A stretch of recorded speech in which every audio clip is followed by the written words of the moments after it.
I love chatting to fellow clinicians. I love chatting to researchers as well, I must be honest. But clinicians like yourself, you've got the real life experience, not just what does the laboratory study say, what happens in the lab. No, that you're dealing with real patients who are probably quite scared.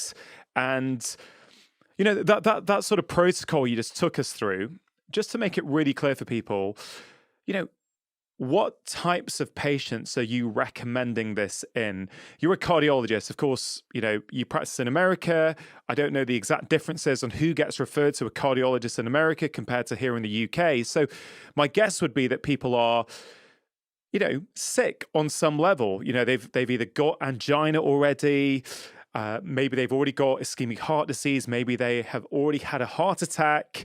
You're obviously seeing those kinds of patients, but then we could take it one step further, which is that we know in America, there was a recent study, wasn't there? Well, not that recent, a few years ago now, that showing that maybe over 80% of Americans are not in good metabolic health, which is really quite incredible. So I'm imagining pretty much all of your patients who come to see a cardiologist are already metabolically unhealthy, are already having a degree of insulin resistance and therefore problems with their health and well-being. So, maybe help us through that a little bit, because what I want to be really clear on, someone who feels that they're in good health, they're a decent weight, they don't have any health problems, is that the approach they should be doing as well? Or are you specifically talking about patients who are already a little bit sick?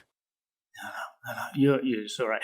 No, what I'm talking about here applies to just about everybody. In fact, it's more than 80%. I think it applies to more than 90% of the people. Now, of course, the cohort that I see in my office are patients who already have coronary artery disease, or they already have had a heart attack. So those patients are kind of easy for me to convince that, hey, listen, you already had a heart attack now. You want another one? Well, you already have had 2 stents, and when you're going to get the third one, so you need to do this, and I'm going to put you on this program. Okay, that's fine. But then there's another cohort of patients who come to me, and I do a coronary calcium score, and it's high. But they're asymptomatic, and they've passed their stress test. So let me just tell everybody who doesn't know about coronary calcium score, because this is so important, and I'll tell you why it's important. So it's a CT scan, low-level radiation of the heart, and it looks at the amount of calcium buildup in your coronary arteries.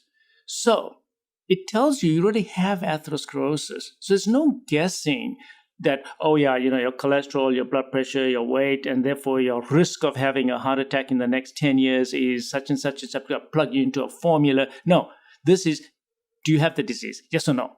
Do the scan. Yes, you have disease. Do the stress test. Pass my stress test. Why? Why did I pass my stress test when I've had calcium in my arteries? Well, you passed the stress test because your blockage in your artery caused by the calcium is less than 70%. Because it takes a blockage more than 70% to reduce the blood flow in it. And then you may have symptoms, or you may fail your stress test. Can we just back it up a second for people? Like, what is ischemic heart disease? What is atherosclerosis? What is a stress test? Because I think there'll be some people listening who probably may not be familiar with those terms. And I think it would be quite useful to sort of set that foundation, if you don't mind. Yeah, they're very important. So atherosclerosis is the buildup of plaque in the walls of the arteries, and they occur everywhere, in your neck, in your brain, in your legs, but most importantly in your heart.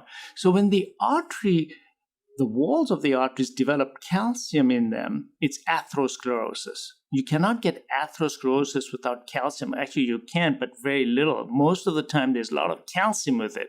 So the calcium is a surrogate for the plaque buildup in the walls of the arteries. And that calcium buildup, the atherosclerosis, can cause 2 problems.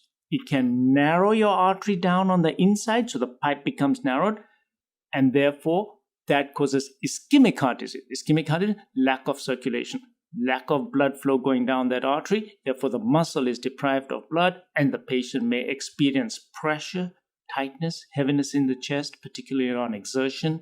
That's called angina.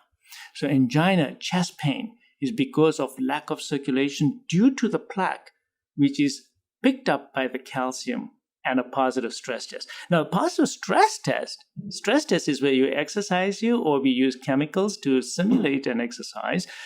And it can tell us the consequences of the blockage. Is my blockage more than 70% or less than 70%? If it is more than 70, it may reduce the blood flow in the muscle, and we'll pick that up on the stress test. The stress test can be a nuclear stress test or an EKG stress test.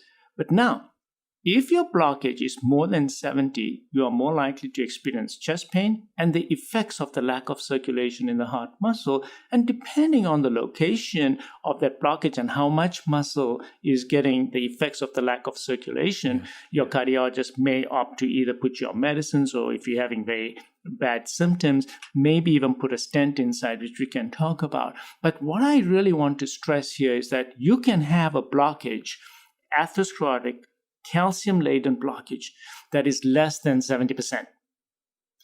You pass your stress test. You have no chest pain. And those are the patients that I'm seeing in my office now, because they're coming in, they're getting the coronary calcium score, which they would not have otherwise. Because you go to your primary care physician's office and they say, oh yeah, your stress test is good, your cholesterol's fine, your blood pressure's okay, yeah, keep going. And the guy gets a heart attack within a year or 2 years. And so what happened to me? Well, because you already had the plaque, you just didn't know it. So the coronary CT scan that we do, low level, looking for the calcium, picks up the calcium in the walls of the arteries and quantitates it on a score that goes from like 0 to 4,000. Over 100 is significant.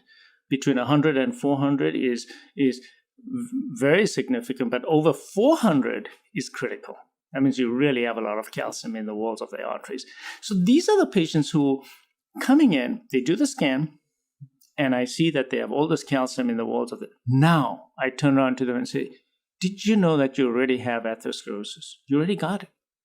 And we have studies that show that coronary calcium is going to predict whether you're going to have a heart attack or a coronary event or a stroke or even total mortality more accurately than all the other blood tests put together. So now I say, now, do I have your attention? You already have. You see, you got to motivate the patient. And this is my carrot. Look, you have atherosclerosis. Now I want you to do my program. Now I'm going to look for some parameters on your blood test. I'm going to see what's causing this calcium buildup. And the patient said, but I'm fine. I said, yeah, but you didn't just build this up. Something is making your coronary calcium build up. So let's find out what it is. So I do a Kraft test, I do a full physical examination, I'll do tests, advanced lipid panel. These are tests that I do in the office to see, and then I might even inquire into the gastrointestinal health. I'll do a whole evaluation to see why this patient's building up this atherosclerosis. And part of the treatment program is going to be my fasting program, which I think is the number one program for this. So those patients are very happily motivated because I show them the coronary calcium score. I said, look at your picture. This is it. Check it out. You got this calcium.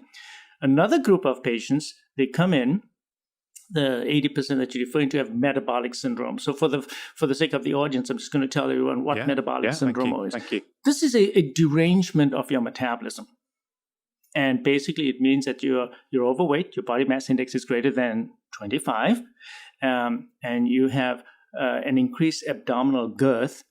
All the weight is around the belly. And there's actually a ratio that you can do between the waist and the belly. The belly is increased. And then the HDL, the cholesterol, is low. The triglycerides are high.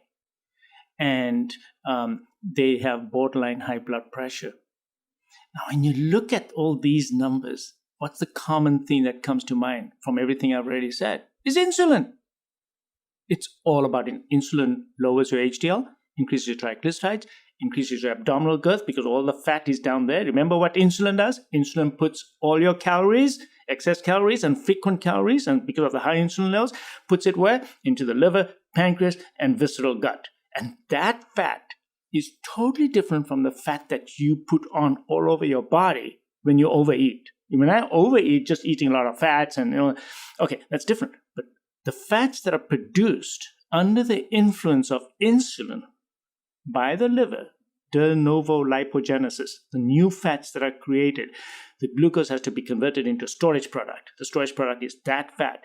That fat in the liver gets deposited in the liver, pancreas, visceral gut, is very inflammatory. Its composition is totally different. You do a biopsy of it, you'll find inflammatory cells in it that are producing tons and tons of interleukin-6 and tumor necrosis, bad stuff. So metabolic syndrome, although you have these basic features, when you do additional biochemistry on them, you will find that they have increased CRP level, which is a blood test for inflammation. And if you can do even further testing, you will find that they have very high interleukin-6 or tumor necrosis factors, and they have small, dense LDL particles indicative of inflammation.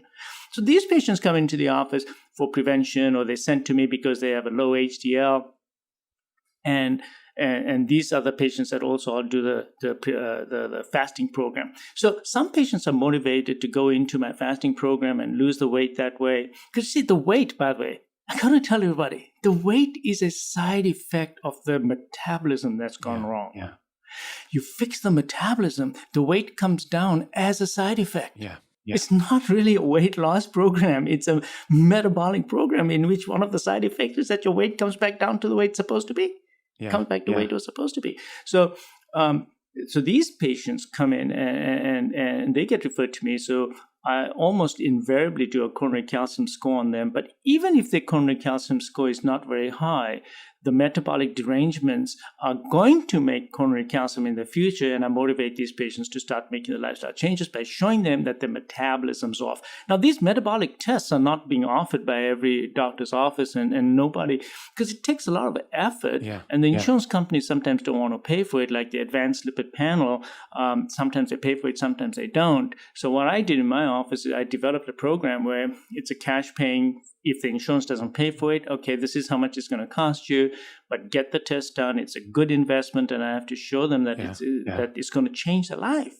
Yeah. So, but you're absolutely right that this metabolic derangement is not 80%. It's probably more than that. And it's very, because I'm seeing it in children. I mean, just the other day I saw a mother bring in her 16-year-old, and I'm like, and I said, I'm not a pediatric cardiologist, but there you go. She had all the derangements already at the age of 16.